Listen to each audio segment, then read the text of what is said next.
to see the sun rising as I land in Detroit. What time do you take off from California? Oh my god, I think it's like 10 o'clock at night. That would totally screw me up because that is so bizarre. The thing is, I think that's the only way I would do it because I think I'm gonna be so screwed up anyway. And it's a Sunday, so it's like Saturday night, Sunday morning. So I can just sleep most of Sunday, you know. It's a nonstop though. Yeah, it's a nonstop. Okay, I was gonna say if you had to connect, man, that'd be really rough. Holy crap, that is crazy.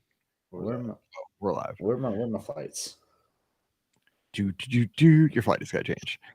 Hey everybody, it's Mike and Scott. We're recording our 4th of July show, last podcast to get in the can before we head out. Scott's already checked into his flight and he's seeing if he got real quick before we go. So the flight home, Mike, 10:15 p.m.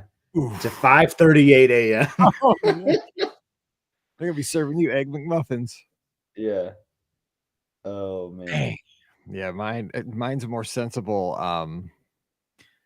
10:10 a.m. to 7 o'clock p.m. but with a connection in Dallas. Oh yeah, off to Dennis. I just say go to Dallas. Okay. Yeah, we stopped through Love Field for like 2 hours. It wasn't. Yeah, so that's gonna be a weird day because I'm gonna be like homeless all day too. You know, so.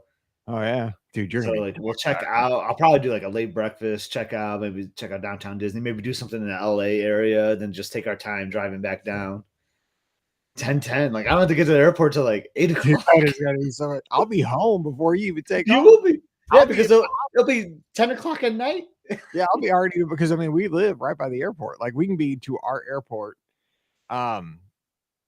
Like from the time the wheels hit, we're home in an hour. Like we have our bags. Midnight for you when I leave because it's 10:15. Oh yeah, that's right. That's right. Oh god, you'll be sleeping when I take off. Dude, I'll have had my third dream by the time you're like sitting your butt in your seat. That's crazy. My whole flight will be the time you're sleeping because I'll land before you're awake because I'll be back in the Eastern time zone and you're not going to wake up at 4:30. Dude, that'll be crazy. Yeah, that's fun. So I'm calling cruise line for Dennis right after the show, after I have my lunch. Dude, I got to get on the Wish sooner. Yeah, that was pretty that Star Wars bar. The $5,000 cocktail. I'm not buying that, but I'm saying I'm going in there getting the cheap tequila. But I also want to go down the slide in the kids club. Yeah, the rooms look awesome too. The indoor basketball like area. That was I missed that. Yeah. Okay, I kind of like don't want to be spoiled, but like I gotta know too. You know, well, you couldn't help it if you're on Twitter. It was everywhere. Like, I'm trying not to like go deep, but you know, but it's hard being a travel agent. Like you kind of got to know these things because you'd be booking it. Yeah, I know it's rough. But dang, I want to book a Wish cruise now. I'll try to do something too. Okay, let's do this because I got 100,000 things I got to do here today. And thank you, Chris. I tried to get that done before the podcast for you as quick as I could. So James is hooked up. Boardwalk December because I was worried that was going to be gone. Dude, first week of December, I was shocked the Boardwalk was still there. Yeah. I was like, I got my Very Merry tickets this morning. Saw that. I watched one of my parades. It's your birthday. Oh yeah, that's right. Yeah, happy birthday to me. Elizabeth's birthday is the next day. So once upon a Christmas time at Christmas. Oh my god, it's so good. I love the Christmas waltz version of that song because then they say the once upon a Christmas time like in a different cadence, kind of like it's like once upon a Christmas time at Christmas. I'm gonna sing it to Emily as soon as I see her. If you want to get smacked, then hey, I'm like once upon a Christmas. Dude, she plays this one real quick thing. So she plays this game called Cookie Run Kingdom. Does Mallory play this game? Do you know it? I've never heard it, but if it has cookies, sign me up. So it's like a role-playing cookie game that she plays on the iPhone. That you collect all these cookies, they fight battles and whatever. She's obsessed with it. But there's like this bakery in Irvine, California that just like was actually making like cookies of the characters and like selling them. So like they sold out that same day, but she still wants to go to the bakery because they might have like some special merchandise still lingering around. So we got to stop by some random bakery in Irvine. Okay, you should. You absolutely should. And on that same note, did you see that Taco Bell has this new thing and it's only in Southern California and it's only for 2 weeks and it's going on right now until supplies last for 2 weeks. They have 2 items. They're on this big Cheez-It and it's 16 times the size of the normal Cheez-It. Oh no. It's almost like a tostada. Yeah. It's like a gordita or something. Pam saw it last night and I was like, oh, I saw that earlier today. and it's only in one market. It's only in Southern California. Wow. So it is this big. I mean, it looks like a pizza crust. Like it's like a pizza pie crust. I mean, it's a legit Cheez-It, and it's a taco. Like it's almost like a tostada on top of a Cheez-It. I am stopping at a Taco Bell and seeing if they have it somewhere on You the way. have to. Saturday. I mean, yeah, you should do it the day you land because while supplies we'll last. be driving past the Taco Bell, and I am going to totally try to get that Cheez-It thing. You see, there the way he knows. He says only in Irvine. That's where I'm going too. Is that the bakery I'm talking about? Is that pretty close to? It's south of Anaheim, so okay. I mean, it's in striking distance. I would say. Big Cheez-It thing. I was like, I am gonna have the big Cheez-It thing. It's going to I might just have to roll up there too with you. That's on Saturday, I think. Yeah, we got it. We got it. Maybe we'll have to work that out so we can get the big Cheez-It thing at Taco Bell. Whatever, you won't have the patience. Like you're gonna land. That's the first thing you're doing. Like you're gonna go to the restroom. You're gonna get your bags. You're gonna get the car. Then you're going to Taco Bell. And Amanda, I had a rule. I wasn't gonna eat anything I could eat at home. That was my hard rule. But this Cheez-It thing at Taco Bell, it just enticed me. It would only be. I'm not going to get my whole menu. I'm just gonna get the one thing. Because I mean, can you imagine on Instagram Taco Bell is my thing. And I do like Cheez-Its. I eat a lot of Cheez-Its. I don't tell you guys that, but I love Cheez-Its too. It's like a marriage. Oh my gosh, it'd be so good. I have to find like the Twitter article or whatever. I got to see this thing. Oh no, it's everywhere. Like I don't know. Like it was in my Apple News. It was on Google. Yeah, just Cheez-It. It's funny. Like you're going to California. It's like it's meant for you because you're going to California and they're doing it the week that you're there. Like, oh, dude, all you gotta do is type Taco Bell. Hang on. And cheese filled in. Hang on, but then I changed the Z. Hang on, Cheez. Oh, there it is. Cheez-It tostada. Yep. Hang on. Oh my god. Let me share the screen here, real quick. Screen. Share this one. Share. Dude, I'm having lunch right after this. Like I'm already like hungry. Talking about this stuff. Yeah, let's see. How do you make this solo? Once upon a Christmas time at Christmas. So that song cannot get stuck. I mean, you can't. So there it is. That's the picture of it. Let's see.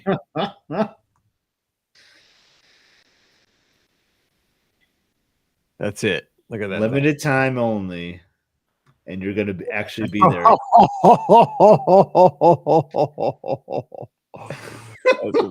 Good. That's gonna be so good.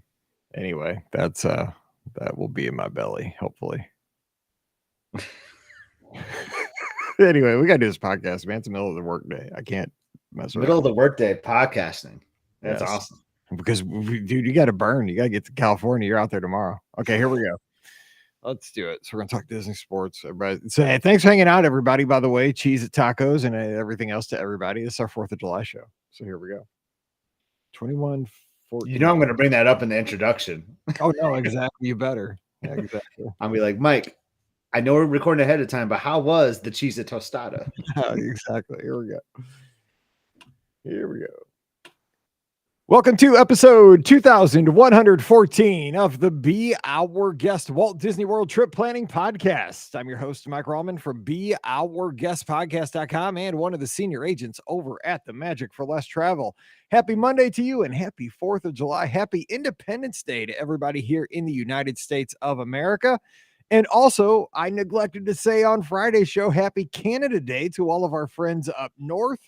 I'm a terrible, terrible podcaster, but just a few days late. Happy Canada Day to all of our friends up there. Hope you had a great one. And today, it's a salute to all nations, but mostly America. God, I love Sam Eagle. He is the best. So today, of course, we're recording a little bit early because you may have heard Scotty G and Mike are doing Disneyland this week. So again, follow along with hashtag BOGP at DL. Today's going to be an epic day. Today's going to be awesome. So follow along for all the insanity from Main Street USA, Fantasyland, everywhere. Frontierland, we're going to be all over Disneyland. Fireworks tonight. I believe Carnation Cafe at some point today. It is going to be awesome. So getting my buddy in today because this is what we're going to do. We hang out on 4th of July almost every year. Your friend and mine, hashtag Scotty G. What's up, Scott? Happy 4th of July. Happy Independence Day, Mike. I love it when it lands on a weekend too. For us working folks that aren't retired, it feels good to have that extended weekend, even though there's people like you, Mike, that never stop working, because you're such a great travel agent and never stop working for your clients. But yeah, happy Independence Day. We've hung out a lot on 4th of July. We've done Epcot so many times, but how cool is it that this year we're going to do something completely different? I mean, 100% completely different for you. I've been to Disneyland, but never on 4th of July. So that's going to be awesome. And not looking too far ahead in 2023, we're going to be on the Wish for 4th of July. Like, we're doing it. We're just hitting all areas for 4th of July. And I'm so excited. That's right. I'm so excited. I was just talking. We'll have a show next week on next Monday's show. Listener Jenna is going to join us. She's going to talk about her amazing Disneyland trip with her family. And her family is going to be sailing with us on the Wish on that cruise a year from now. So we are going to just have so much fun. I can't wait. But you know what? So we're at Disneyland right now. So again, follow the adventures. And we were talking because today we have an all-American topic to talk about that you and I mean, it just comes natural. Like there's no notes. There's nothing really to even think about. This is just what we talk about every time we're together. But we have breaking news right before the podcast. And we've been talking about all these great places we're going to eat. Blue Bayou open back up. We're going to be eating there the last night of our trip. Carnation Cafe. We talked about Lamplight Lounge. We're going to have cone food, over in Cars Land. It's going to be amazing. But churros, corn dogs, chilaquiles, like all we're going to do is eat. And I mean, these are all American foods for the most part. But as you know, one of my all-American places is not necessarily all-American, but it's Americanized. It's Taco Bell, right? I love me some Taco Bell. And breaking news in the Southern California market, I am now going to be on the hunt for this new, I don't know if you saw it on social media. It is like a Cheez-It tostada. So they've taken a Cheez-It and expanded. I don't know if this came out of the Pim Kitchen or something over at Adventures Campus, because don't they like miniaturize or expand or, do stuff with sizes? So they took a Cheez-It and apparently it's 16 times size the normal Cheez-It. So it looks like I don't know, like a pizza crust or something, but it looks exactly like a Cheez-It. And then they put all the tostada stuff on top of it. Just Google it. That is going to be in my belly. So now I have another mission. I'm going to have to be in Southern California for like a year to eat all these things everybody told me about. Cause it's like, Mike, they're tempting me. I got to find this. I'm on a mission. We'll see. Added another one to the list. We were talking in the pre-show. You're going to land. You're going to get your bags. You're going to get the car, and then you're going straight to Taco Bell. That's the first thing you're going to do in California. I'll be like O.J. Simpson, like in the airport, like handling people to get to that Hertz rental car, and just like, where are you going, brother? Are you going to Disneyland? Nope, I'm going to get the Cheez-It tostada. Then I'm going to Disneyland. It's going to be crazy when your car is a Ford Bronco, and then there's going to be like a helicopter like patrolling. Like, all right, he's ran 5 traffic lights. I think he's going for the tostada. That's right. I didn't think, because I'll be at the scene of the crime. I'll be in Southern California. That's right. Yeah. They'll be like, sir, would you like the Geo Metro, or would you like that nice white Ford Bronco? I'll be like, I'm not touching the Ford Bronco. Nope. Give me the Metro. Anyway, let's get on with it. So today, again, Independence Day. What I do here at home, and I haven't been at home for the 4th of July hardly ever over the last decade or so, the last couple of years. Maybe we were here. Maybe it was last year. You've been here the last couple of years because you've had the epic fireworks shows in your neighborhood. Yeah. So our neighborhood, I'm not kidding, where we live, there is a fireworks stand on every corner, and some corners have 3 or 4 fireworks stands. We are the fireworks capital of Missouri in St. Charles County, and probably of the United States. There's more fake gunpowder where I live per capita than it has to be anywhere on the planet. Like if there is a spark where I live, you're never going to see this podcaster again. It is insane. And then everybody around us buys an inordinate amount of fireworks. And then we chipped in last year. My brother-in-law, if you cruised with us, you might've met him. He came over and he brought so many fireworks. And so we just moved into this neighborhood. Everybody's shooting them off, and everybody takes turn. We live in a cul-de-sac. And I mean, you would have thought it was, I don't know, Epcot. It was like the tag for Illuminations on New Year's Eve. It was crazy, but the houses were getting hit. Yeah, that's the worst. Like when a big breeze comes through and knocks down a firework, and then it's aimed at a house. Like, right. Oh my gosh. I was getting ready to put my shield on from when I used to play hockey. Like, so at least my top of my nose was covered. It was ridiculous. But I mean, it was all American. I mean, it was as hillbilly all American as you could get for Missouri, but it was fun. So this year, though, what we do is, it always, the conversation that always turns to sports. We're always talking about, You think that's a dud? Should we go kick it? You think it's going to go? Should we relight it? I'm like, no, let it be.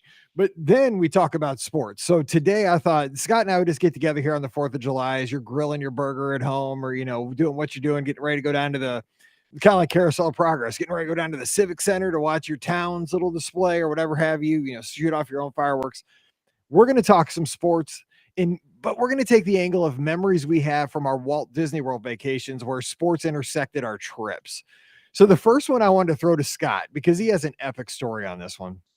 And this is a recent story. This is a recent experience. And it seems like it was so long ago, but it wasn't. So you may or may not remember. And this one, it really a remarkable time. And it's gone, it's gone from our memories pretty quickly. But during COVID, Walt Disney World hosted the NBA and they had that bubble so that they could complete the season. The season was, I believe, kind of going into the playoffs at the point where it got shut down, right? And then they took over ESPN and had to house the athletes and stuff, right? Yeah, you're absolutely right. So like all this went down obviously like in March of 2020. So I think so they just halted the season, tried to think about, well, how can we resume this, and all that. We have about 20 games left of the regular season, and then we got the playoffs. So they did finesse it a little, maybe they did like a few games to finalize what the playoffs were going to be. But basically the primary thing was we're going to host the playoffs at Walt Disney World in what they called the NBA bubble. As you were talking about, yeah, there was like 3 resorts, right? There was Coronado Springs, like the Grand Destino Tower was a resort that they used. They used the Yacht Club, I think, was another one. They used Yacht, yep. And then where I had my biggest experience with this was at the Grand Floridian Resort.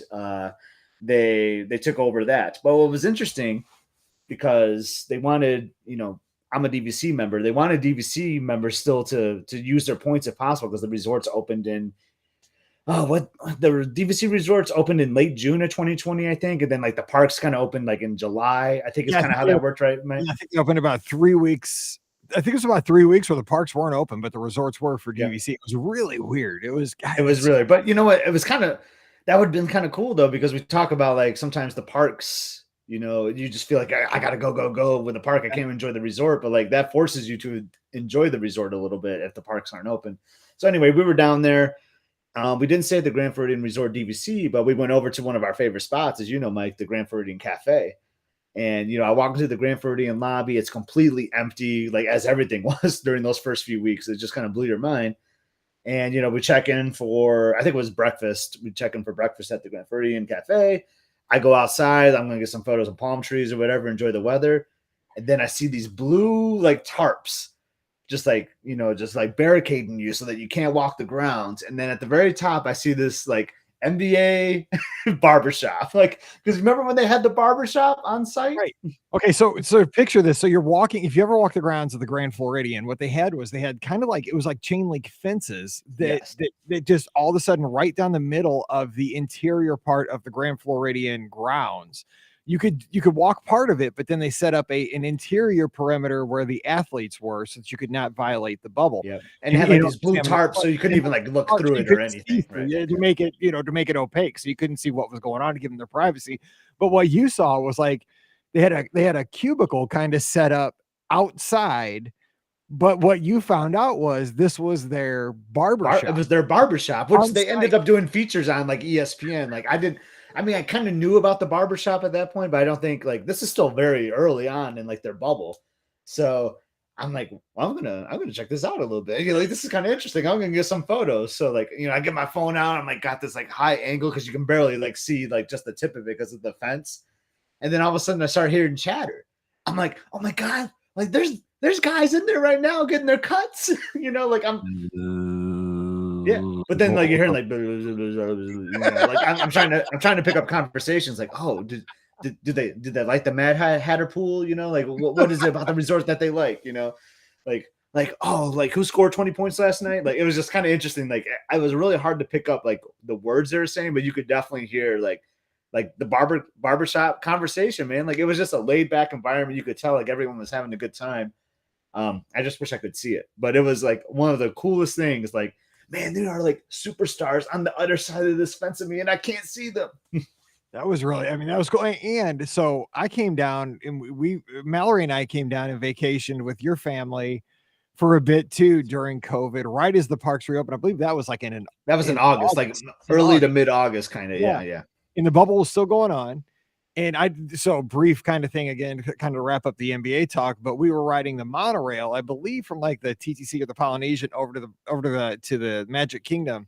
And as we passed past the Grand Floridian, the girls swore they saw, who was it? Because It was Chris Paul, man. I'm telling you, it was Chris Paul, because okay. I've researched, like, because certain teams were at certain resorts. Yeah. And he might have been on the Suns then. I can't remember exactly, but yeah, his team was at the resort. I'm like, man, that was Chris Paul. Because I don't know, like, I might have been messing with him a little, but they were so convinced because he was on Jesse for a couple episodes, like, oh yeah, we've seen him on Jesse. He's the guy that they washed his socks and they were like his lucky socks. Is that the guy? Yeah. I think so. Yeah. I know, like, Chris Bosh was on there too, from like the Miami Heat. So they had a couple like basketball players on some Jesse episodes, but yeah, they were so convinced that it was Chris Paul. I kind of played along with them, like, oh yeah, it totally was. And I think it might have been, to be honest, but that was kind of cool. Yeah, we just went by and boom, we could see some athletes just kind of walking around the resort. It was such a weird time, but it was cool because it kind of saved Disney in a way. I mean, I know Disney owns ESPN and all that, but like it worked out really well that the season could continue. There could still be like revenue from like viewerships of the games. And then they got to like use the resort. You got to bring in some cast members, that could work the resort. So I thought it was a win-win. One more thing to that though. I remember one day I was in Galaxy's Edge during that trip, because what's one big thing that comes to sporting events? You think about NBA, you like think about big football games. Like, what's something high above? How do they get aerial coverage of these events? The blimp, right? The Goodyear blimp. Goodyear blimp. So I'm in Galaxy's Edge, and I look up, and Elizabeth's like, "Look at that spacecraft!" And like, is that part of Galaxy's Edge? And there's the Goodyear blimp, just like overhead, and like it was around for the next few days. I never saw the Goodyear blimp like outside of like a big sporting event. So it was just kind of cool to be in Galaxy's Edge and like see the blimp. I thought it was pretty neat. I love stuff like this because this is what I just love, the memories of like weird times, at Walt Disney World, and things, that were recent history, but it seems like it's ancient history. This was just a few years ago. And so that great story there. Now let me remind you of something too, that I think that you've been on, but it seems like it's been gone forever. Now, I never experienced it. I don't think you did either. But we used to have, not too long ago, the racetrack out at the Magic Kingdom parking lot. So I don't know if many people will remember this, but in the Magic Kingdom parking lot, there used to be an actual IndyCar racetrack that they had races on. I mean, full on, the open wheel race. I don't know if did they have like the NASCAR type cars there too? Yeah, I think so. It was the Richard Petty experience, I believe. And like, I think, I don't know, they might have had like fancy like street cars, like Ferraris and stuff. Maybe, like, I don't know if they actually had the NASCAR. Unfortunately, it was something I never did. Okay, so I never did it either. Because I'm not really like a gearhead, but I mean, I always I would have liked to have done it because it would have just been cool to just bust around a track that fast. I mean, who wouldn't want to do that? That'd be great. If it would have stuck around, I probably at this point would have done it because it would have just been something different to do. I'd have probably gotten it for like Father's Day or some kind of a gift. But you did have an experience with it though. Yeah. So the experience that I was going to share with that was that during Marathon, the course used to run a lap around that thing. And the funny thing was like, so we would go into the Marathon course. I want to say, so you would run into the track at about mile 10 or 11. So you were, I mean, it was decent. And it was after the Magic Kingdom. So it was probably about mile 10, 8, 9, 10. 7 or 8. Yeah, it was somewhere in there. You were into the race at least. Yeah. But the funny thing is, like, I just remember about the track, it had a really steep pitch going in and out because you had to like go under the grandstands, and then so you would go down this really steep hill, and then you would immediately go back up a really steep hill. Then you were on the infield, like where the course was. And then you had to run around the course, and it was, of course, a banked track, which was really hard to run on. And then you'd have to do the reverse going out with that steep down, steep up. And I mean, everybody's legs were kind of like rubbery. And I mean, you would see people just out of control, like coming in and out. And I mean, people were just biting it. And, you're running like because you do this on those entrance and exit ramps anyway, all over property for the long races. Like it's hard to run on those because they're banked more than you would expect. When you drive on them, you don't realize it. When you run on them, you're like, holy cow, these things are really banked. But I mean, it was it was cool to run on that course and have an experience with it. But I'm glad it's gone. I'm glad we don't have to run that thing anymore, because that was Yeah, kind of I never experienced that. My first marathon was 2016, and I think like brutal. 2014 might have been, or 2015. Well, because your first one was 2015, so you would 15, have so done it that's that probably the year. last year they Yeah, did it. Yeah, because I guess I only did it once, and it was yeah, horrible. I'm glad yeah. that is gone. So Because that was the just only fun thing for I can relate to that is a race that you, me, and Phil did, the Indy Mini, where we ran on the Indianapolis yes, track, yes, and similar. it's kind of the same thing. Like we had to go down and they had to go Yes, up. yes, yeah. We took a break though because we kissed the bricks with everyone else's like shoe prints. Like that was kind of gross Dude, when you I think know. about It's it like, now. I'm kissing that, and 1,000 people walked over, Yeah. 10,000, and then I couldn't hardly get back up. I was like, "Oh, my race is Yeah, over." because that was back when you were like Mr. Low Iron, like Oh, you dude, were you were that struggling was when back I then. found out I was sick, was that day, because I almost died at the end of that race. So anyway, bringing it back. So okay, that was kind of a crazy memory I have for sports. So what else? Let's talk. So we've talked basketball, and we've talked Yeah, racing. I got a like an NFL, like a football story. So we know what one of the biggest events is. It's not happening now, so I think we can say the term Super Bowl. You know, I know they always try to on radio talk. You got to say the big Oh, game. You know, yeah, I don't think they come after us. they're not going to come after you. Maybe I don't know, but anyway, I've always said, Mike, like who doesn't watch the Super Bowl? You know what I mean? Like you get the ratings that come out. You know, it's not everybody, and I always think like, well, people could have parties, right? So like only like one TV is on, so not every household necessarily is tuned in because they're at parties or they're at bars. But like, who doesn't watch the Super Bowl? Well, there's always been like a thing of mine. So I happened to be down there. Oh, I think it was 2020. It was the year the Buccaneers won it, and it was still weird because they hosted the Super Bowl in Tampa. Like it was their Right, year, but there was still no fans. Like maybe like a few corporate people got to attend. Like it was really low crowds because the pandemic was still strong. But so I happened to be down there and like not really thinking about it, and I didn't watch the Super Bowl. You know, it was like all these years I always said like, who's that guy that doesn't watch the Super Bowl? But like, you know, like I was there, you know, and like I had dinner at like Chefs de France. I will admit I kind of watched a little bit like on my phone during dinner, you know, like I mean it's the Super Bowl, but it was kind of a cool experience just to like to be in the parks, to be at Walt Disney World while the Super Bowl was happening. Um, Honestly, like I thought maybe the park volume would be a little bit less, like one would think, right? Everyone's like, you know, at Disney Springs watching the game or in their hotel rooms or whatever. But like, no, it still felt like a normal February night in Epcot, which was kind of cool. But the thing I want to hit was the next day. So since the Super Bowl was in Tampa, normally like depends on where geographically where the Super Bowl is. They'll like the MVP will say, "Hey, I'm going to Disneyland or I'm going to Walt Disney World." So since Tampa, obviously MVP is going to go to Walt Disney World, and the Buccaneers won it, and no one was sure like, are they going to do a parade? You know, like this, we're still like very early in this pandemic. What's going to happen? But then there was a rumor that Gronkowski was going to be there. Do you remember this? Because you were texting me. You were texting Yeah. me all the time, like, Gronk. Yeah. So I purposely like booked a Magic Kingdom Park pass just in hopes that something would happen, knowing that the Super Bowl was in Tampa or whatever. So then like all of a sudden, like I see these people gathering like around the hub, kind of by like the Plaza restaurant.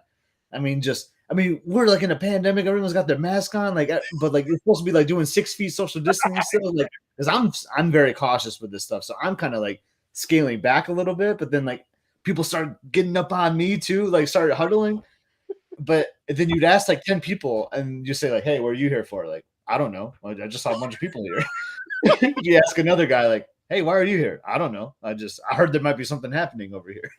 I So hear then Gronk. you talk to I hear enough people. Gronk's getting ice cream. Yeah, and what the conclusion was is like Rob Gronkowski was in the area doing like some kind of promotional like video, and that he might come out, you know, like on a float or whatever. So like everyone's like gathered really closely, and then a cast member comes out like, "There is nothing happening here. You are wasting your time if you are standing here." Basically, because they don't want like a huge crowd, Yeah, like you know, together.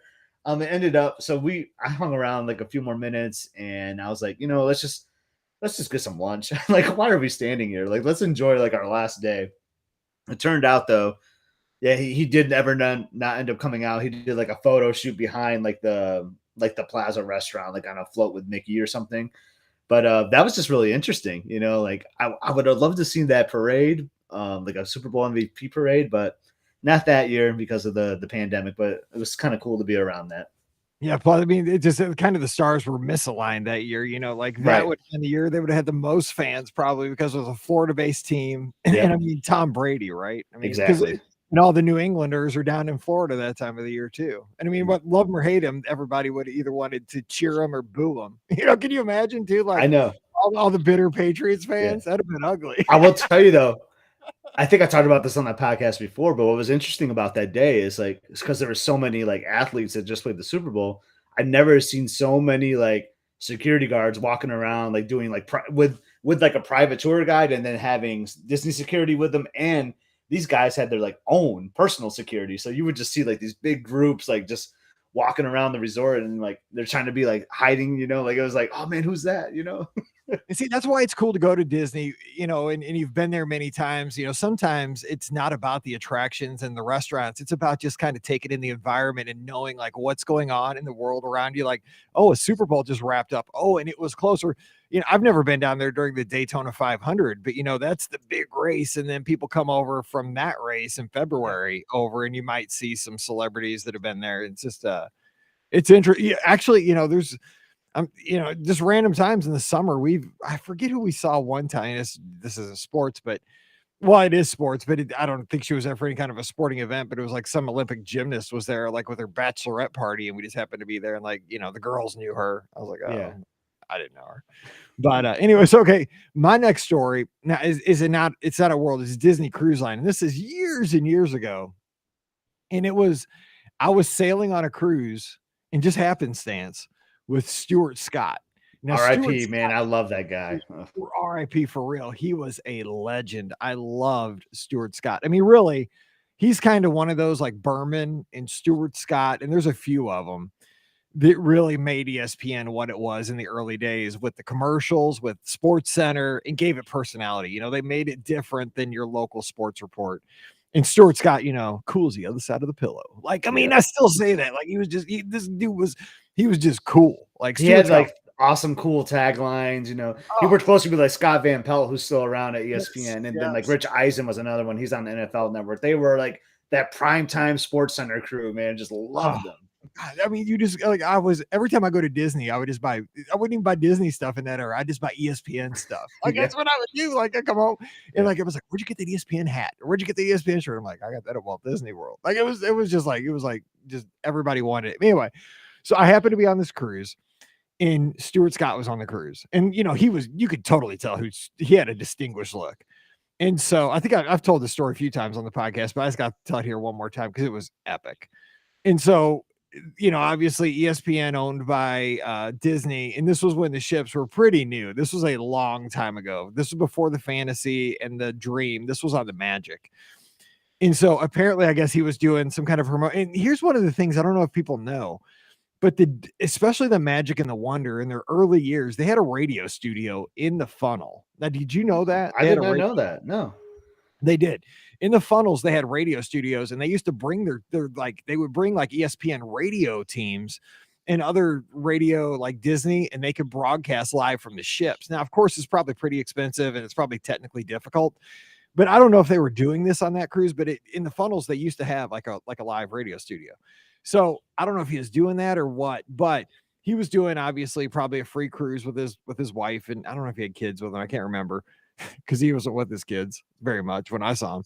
But the thing was, he was obviously doing this as like a promotional thing because he would sign autographs and stuff like that, probably in exchange for the cruise. But the one night I remember they were doing karaoke in the adult area. But this karaoke, and I don't know if they do this anymore. This was early. This was probably like around the year like 99, 2000, something like that. And it was where if you got up to sing your karaoke song, you had to take a shot of tequila first. Okay, so Stuart liked to sing, and he kept singing, and he kept doing shots of tequila. And he kept singing that song "All for You." Who's that by? Third Eye Blind or something? No, Oh not no. It's hard to "All for say what You." it is I see in you. Yeah. He just kept singing, and he kept singing the same song every time. And it just got funnier and funnier because everybody in the club knew, like, I mean, even if you weren't a sports fan, like he was a pop culture he was like in pop Yeah. culture at this point, like people knew him. And his wife was getting mad because, like She was pulling him off the stage. And I mean, the club host didn't know what to do. But like he was just so cool because like the next day I finally went up to him and like I saw him at like, you know, so like I don't know, we were just hanging out, like we were doing something. And I told him like I was a teacher and I said, can you sign something? Because he told me at some point, or I knew his mom was a teacher. And I said, you know what, I'm just kind of starting off teaching. I said, you know, like I love ESPN, my kids love sports. Could you just sign an autograph that I could hang in my classroom, like Stuart Scott, you know, to Mr. Rollins' class, Stuart Scott, stay in school. And he wrote like he did a big autograph on like I didn't have anything. He found some Disney Cruise Line stationery and wrote Stuart Scott, do what Mr. Rollins says. He's not there to be a babysitter. He's there to teach you. And then something like that. And I laminated that thing and hung it, and it stayed in my classroom every day that I taught. Just a cool guy though. But I mean, to meet a legend, you know, like that, it was just, I still will never forget that. That's so cool. He was a cool, and he was so down to earth. Like, you know, we just don't think those people are going to be like that. But R.I.P. Stewart. He was awesome. That's so awesome. I know there's something I know neither one of us would have done. I got another one, but just talking about Stuart Scott and ESPN made me think about it, was those Hollywood Studios ESPN, the weekend events that we do like in March or whatever. Oh, like dude, my first trip was March 8th, like 2011. Like 4 days before that was at ESPN the weekend. And like, oh man, I just missed the timing on that because that would have been so cool. I remember like the day before, like I left or whatever, a couple days before I left, like Mike and Mike were doing their show, like with the Tower of Terror behind them, like, oh, and like they had guests out there like watching. Like, how cool would that have been on site to see stuff like that? And I don't know why they went away from things like that, because I just think it, you know, it's synergy, obviously. And I mean, Disney was really big on that, but why would you ever go away from that? Because it gets people there, it gets people excited for that you know, that connection between two brands, sports, Disney. Yeah, I would love it. Yeah, I wish we still another one I was thinking of, and neither one of us like this, but I had to bring it up because it's kind of recent. We have listeners that like this. I know our friend Wade loved it. He happened to be there because it was a Run Disney race weekend that was happening.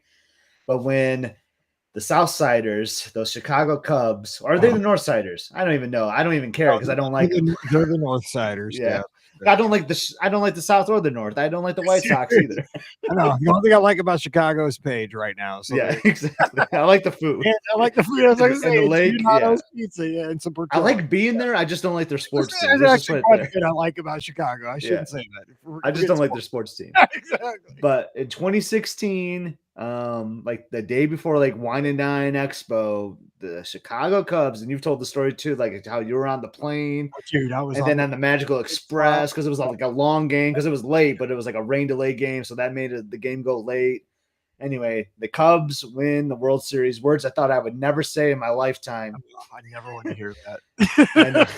I hate saying those words, but then they just like abruptly announced like, yeah, Javi Baez, like a couple other guys, like they're gonna come to the Magic Kingdom and do a parade in 2 days. Like, so this is one of those like spur of the moment things. Like, you can plan like a Super Bowl one, kind of like how I did. Like, you can have an idea it's coming, but no one knew this was coming. They're like, oh yeah, the Cubs are gonna come down Main Street on floats, like stars of the Cubs. And like I know Wade is in the chat. He's a Cubs fan, and he happened to be there for Wine and Dine. So like that was a great moment for him. My friend David from Grand Rapids, he was a Cubs fan who was there for Wine and Dine, so he got to see it. Like, I mean, that's pretty. Outside of it being the Cubs, I'm like, that's pretty darn cool. If you just happen to be a vacation there and one of your favorites just wins the championship and they just come to Walt Disney World unsurprisingly, I think that's kind of neat. Yeah, how's Javi Baez working out for you guys up in Detroit? I don't like him, man. I don't like that guy. Just kidding. We don't either. I know.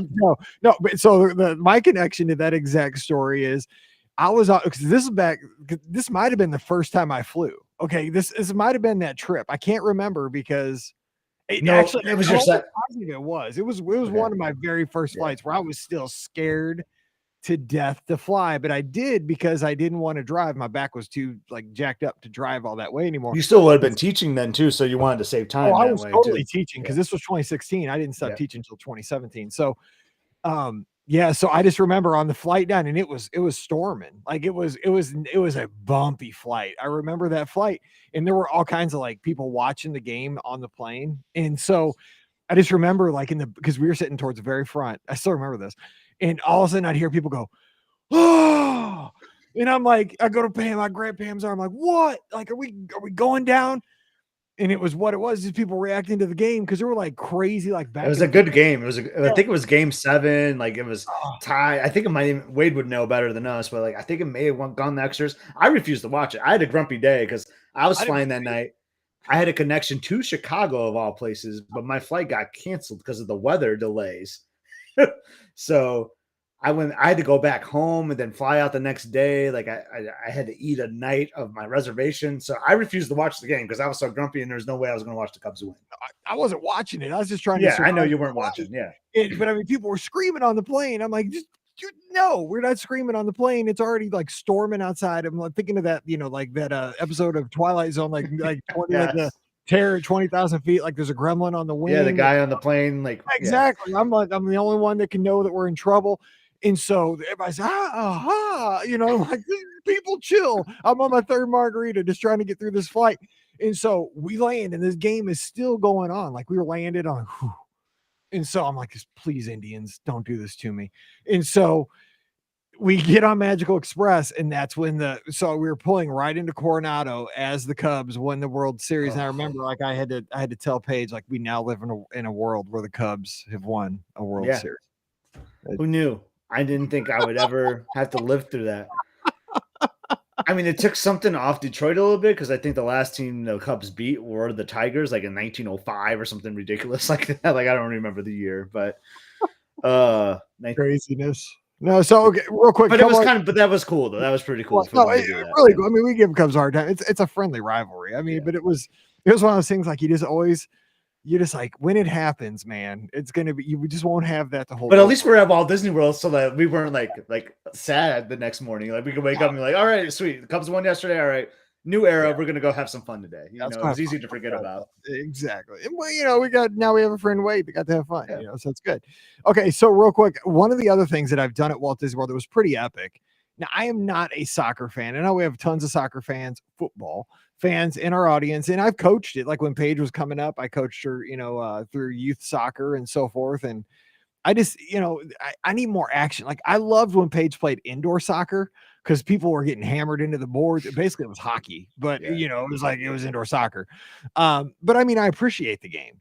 And so there's been a couple of times where we have been either on a cruise or one time a couple times we've been at Walt Disney World during World Cup.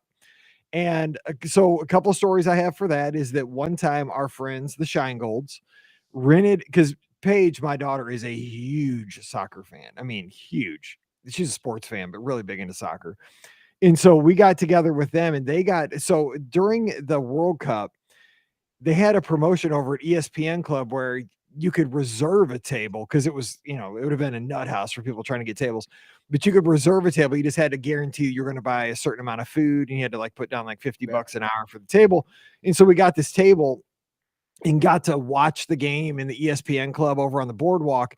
And the atmosphere there was just unreal because the thing is, you don't get this so much like if you're watching it even at a sports bar back in St. Louis because everybody's from the same place.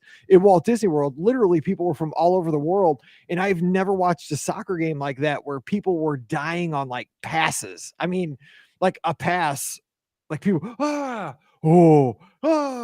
like, dude, nobody scored yet. And we've been watching this game for 70 minutes. Like it's people so good. That atmosphere is so good. The atmosphere is good. People were, doing the songs and the chants. I mean, I was like, dude, sign me up. This is pretty cool. And and probably some of our listeners did this when they turned the Odyssey into the place where you could watch the World Cup games. I did that a couple times. Like it was so packed. It was like one in, one out. You had to like queue up outside the Odyssey and they would let one in, one out. Yeah. We watched them in there. We've talked about this. That's why the Odyssey. Yeah. We've joked about this, but this is $1 million idea to turn that sucker into a sports bar. Yeah. I'm not kidding. Sports around the world. It's $1 million idea. I mean, but it was, and I've done, and also on the Disney Cruise Line, Paige and I have sat out and watched World Cup games on Funnel Vision, right out where they cover up the pool, put all the chairs out on deck. And I mean, that was awesome because again, you have an international crowd, people from everywhere, and people are so passionate about soccer. And that's kind of the interesting thing. If you're not a soccer fan, it's cool to see how passionate people are because it's almost like, like Cardinal fans are kind of, we're biased. I know people hate Cardinal fans probably because we say we're the best fans of baseball, but here's the thing, like we breathe and live Cardinal baseball, and that's how people are for their national football teams or soccer teams. Like this is it. I mean, Adam Wainwright gets a hangnail and I lose sleep. You know what I mean? That's how people are about their soccer teams. And so it's really cool to see that. And soccer doesn't have 162 games, so every game is more important. So I get it. So have you seen any soccer? Speaking of cruise line though, like that's always fun. I mean, like I remember being in like 627 just watching like cricket games, going on. Exactly. Like, I love that. I gotta get into cricket. Like I know. Yeah. Shout out to Russ Reeves, man. That's the guy that's got me on the fellow lizard has got me into cricket. But yeah, like you just see that's because you've talked about this many times on the podcast. ESPN owns so many channels, so many variety of sport. That's why the Odyssey idea is just, I mean, it's a gold mine waiting to happen. It's such a great idea. But like, yeah, you see that on the cruise line. They'll throw like the ESPN Ocho and ESPN 5, all these like ESPN International. You see all these cool games any time of day, like in the bars and stuff. And like, it's just fascinating to watch. I remember we did the fantasy baseball thing too. That's one of the most fun things I've ever done on Disney Cruise Line. We did that. It was a simulation. It was kind of like a combination between fantasy baseball and a simulation that we did in 687. It's just a cruise activity. It only went for like an hour, 2 hours, but you drafted and then they simulated, it was drafted on like all-time stats or whatever, so like, and they just had legends up there like Pete Rose, Cal Ripken, you name them. Like it was awesome. God, that was so fun. Yeah, that's why I love cruising though, because where else can you just do that for a couple hours? And I mean, it was a blast. Oh man.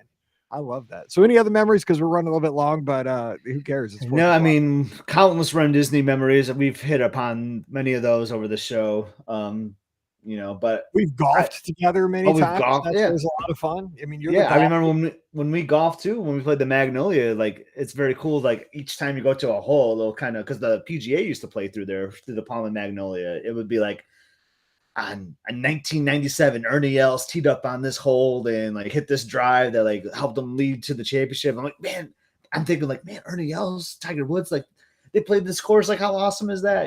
Just there. When you think about it, there's sports all around Walt Disney World. There's the Braves too. Unfortunately, they used to play at a Wide World of Sports. That's been gone, but that was kind of a cool thing too. You could like go through the what is it? It's not the Cactus League. What is it? The Grapefruit League, right? Is that what? Yeah, so you can see teams coming through the Grapefruit League. So if you're like a Tigers fan or a Cardinals fan, you could book your Walt Disney World trip, and they could have came through. Man, that's another thing, Mike. I wish that would come back. Why can't a team just take over that spot? Right. I mean, I get that.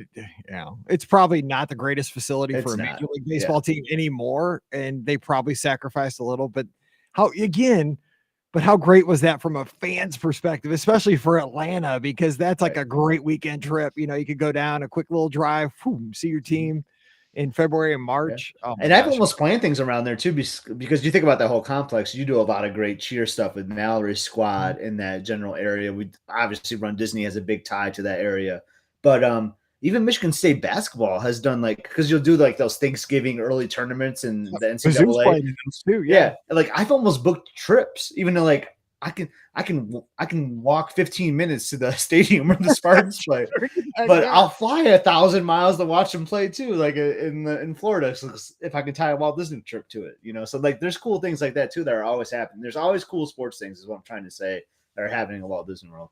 One of my regrets, now I didn't know about this, but I saw a listener post about this on Twitter, is that back in the 90s, inline speed skating was huge. Okay. So, and I used to do this. I used to travel around the country, and I was ranked actually as an inline speed skater. But right before I got really into it heavily, I was still in the quads. They had an inline marathon at Walt Disney World, I think 1 year.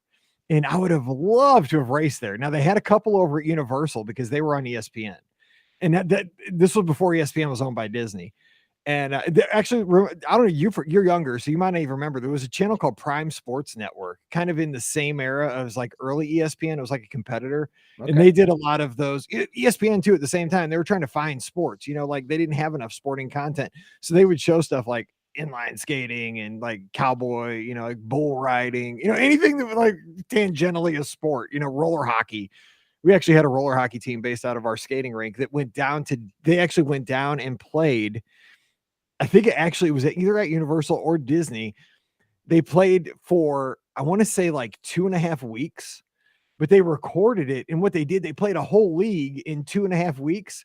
And when they showed it on TV as though it was an entire season. They showed it for like 2 months.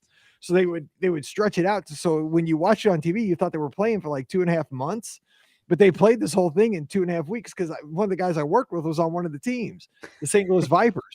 And so I was like, dude, you were only gone for like a little bit. He's like, yeah, we played the whole thing. Like, I'll tell you who won. It's like, that's awesome. But I mean, That's Disney, awesome. really kind of blend sports and ESPN and all that.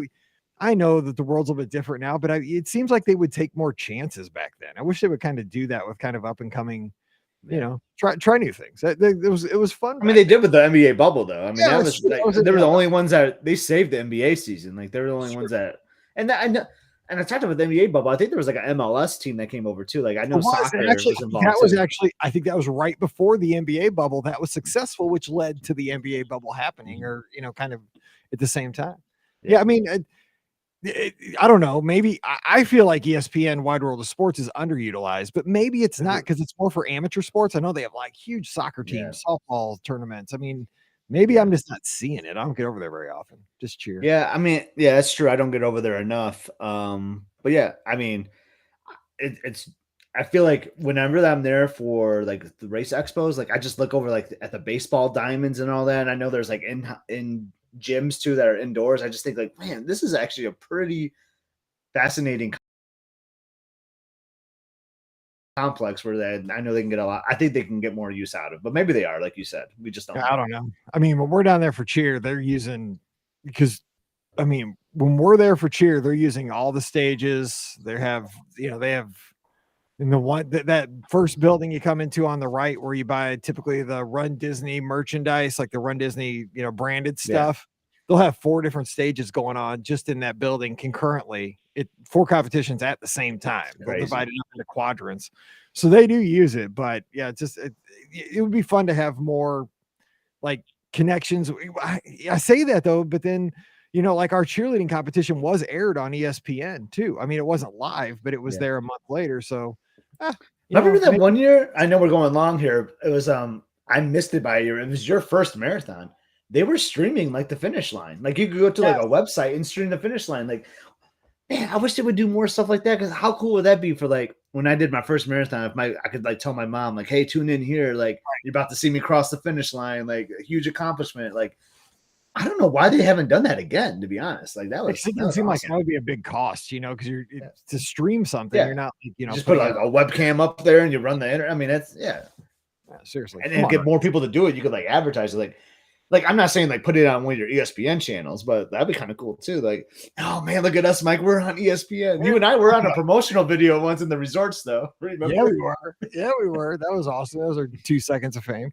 Yeah. Anyway, that's gonna do it for our 4th of July show. A little Disney, a little sports, a little fun talk, and we got to get over and have some fun here at Disneyland. Yeah. So let's go to Disneyland. Let's hang out at Disneyland. Let's go to Carnation Cafe and get something to eat. So. Thanks for hanging with us. We hope you have a wonderful, wonderful, and safe Independence Day, 4th of July. So we appreciate you very much. And especially shout out to all those who have served. We appreciate you because you are the folks who defend our country and make our country great. So thank you again for your service. All right, we're going to get out of here. Don't forget, our show is always brought to you by the Magic for Less Travel. Check them out over at themagicforless.com. Please also use our Amazon affiliate link when you shop online. It's beourguestpodcast.com/Amazon. And thank you to the patrons of the show. We could not do this without you. If you'd like to join us and get that bonus show called Mike in the Midwest, come on over to patreon.com/beourguestpodcast. Give Scott a follow on the social media. He's at Epscott, EPSCOT. I'm at Be Our Guest Mike. Give us both a follow on Instagram and Twitter.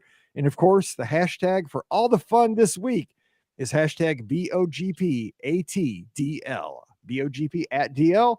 And we'll be posting all the videos and going live and photos and everything right there. All right, we're going to get out of here, and we're not lighting any fireworks ourselves. We're going to see what Disney has in store for us this evening. So check out the socials for what we have in store there. So for Scott, I'm Mike, wishing you a happy Independence Day. Stay safe, stay healthy, and happy birthday, America. Cool. Dude, it doesn't matter what the topic is, man. We can turn it into an hour episode. Yes, dude, there's some crazy stuff. I was worried when you like gave me that. I mean, like, what? How are we going to talk about that for like 30 minutes? And we ended up talking about it for an hour.